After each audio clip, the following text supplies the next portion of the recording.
Hi guys, Ronnie here out in the shop. Oh, do I have a video for you today. It's going to change your life forever. I can't guarantee it's going to change your life forever, but it's going to change your woodworking game. I can almost guarantee that. What am I talking about? I'm talking about squaring up your projects. Now, what is squaring up your projects? So let's say you're building a picture frame or a drawer, right? And you got the two sides, they're exactly the same length, and the top and bottom are exactly the same length. You might think, well, like I did, well, you're good to go, right? Not necessarily. Check this out. See how it can rack back and forth? That's out of square. So what is square? Well, square is each corner being at 90 degrees. So you got to make sure every corner's at 90 degrees, you'll be good to go. And if you're like me, maybe you saw some videos before that the person will say, and I'm probably guilty of this myself, will say, check for square, and then they move on. They might say, mine's square, mine's in square, whatever, and they move on. Well, I remember thinking, well, what if it's not in square? What do? How do you fix it? How do you know? How do you know something's not 90 degrees? It might be 89 degrees, and you can't tell by the eye. So I'm going to bring you in. I'm going to show you exactly how to check for square and what to do if it's out of square, and how to fix it with this simple looking little jig I put together. Huh? Curious? All right, let's get going. All right, so you got your project and it might look square to you. Again, you know, identical distance on the sides are the same, top and bottom the same, but you get a square, speed square, and you can see how it racks just a little bit. Well, the way to figure out how it should be is to measure each diagonal. So you measure this way and you measure this way, and it needs to be the exact same distance. So in my example here, this way is approximately 18 5/8 inches, and measuring this way it's around 19 inches. So that means you got to take the difference between the two. So that would be 18 and 13/16 of an inch. I have to make each diagonal. Well, how am I going to do that? Glad you asked. Introducing my little jig here. Let me set it up and I'll show you how it works.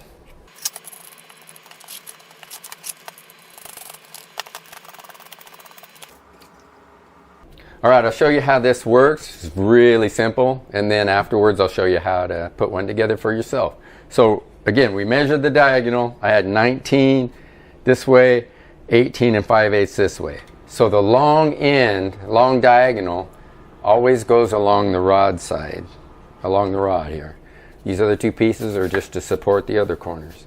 So I fitted in the little slots here, here, and the idea is to screw the knob down to tighten this up so this diagonal gets shorter, right? Because it's at 19, and this one will expand as I'm doing that out this way. So I want to meet in the middle, and again, 19, 18 5/8, I want to get to 18 and 13/16. So I will do that by taking my tape measure, measuring this corner, start tightening the knob until I reach 18 and 13/16. So I will double check on this side to make sure, and it looks maybe a little bit tighter, but that looks right on in there. Check it with my speed square. That looks perfectly square. So I have the same measurement diagonally this way and this way. Now I know my project is square.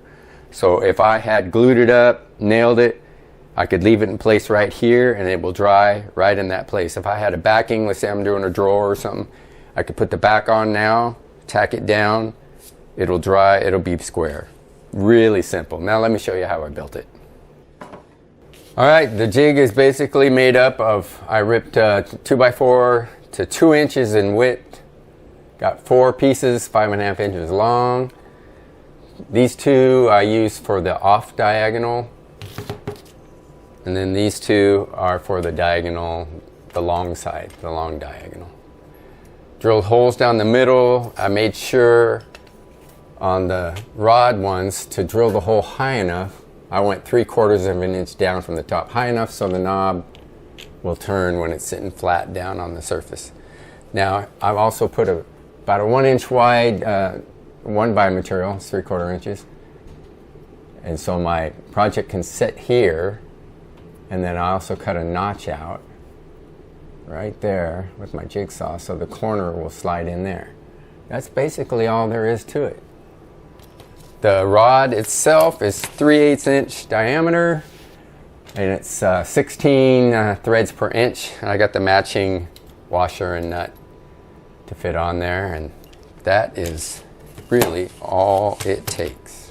Hey, if any of you guys think it deserves a like, can I see your hand raised? Raise a hand. Anybody? Thank you, Mr. Snowman. Anybody else? No? Oh, there you go. Thanks. A couple of you. A couple of you are a little difficult to get a like out of, right? So here's what you need to do. Subscribe, hit the notification bell so you'll know when my next video comes out, because I'm going to work real hard on that next video.